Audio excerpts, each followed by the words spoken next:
গল্প এক কাপ চা আর তুমি। সন্ধ্যা নামছে, ধোঁয়া ওঠা চায়ের কাপ হাতে নিয়ে জানালার পাশে দাঁড়িয়ে আছে মিথিলা। প্রতিদিনের মতোই সে চা বানিয়ে বসে থাকে, ঠিক 6টার সময়।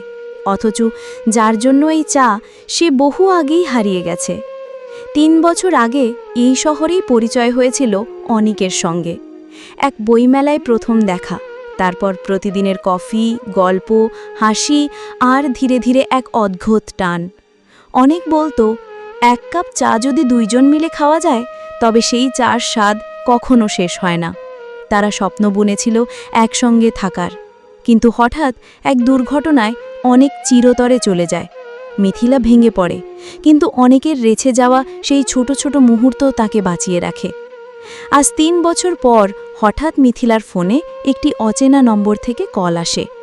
ওপাশে অনেকের মতোই গলা, কিন্তু একটু ভারী। আপনি মিথিলা? আমি রুহান, অনেকের ভাই। ভাইয়ার ডায়েরিতে আপনার নাম ছিল।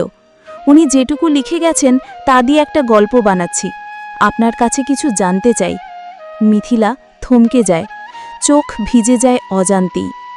সে হেসে বলে, এসো, 1 কাপ চা খাবো, গল্প বলবো, আমার আর অনেকের অসমাপ্ত ভালোবাসার গল্প।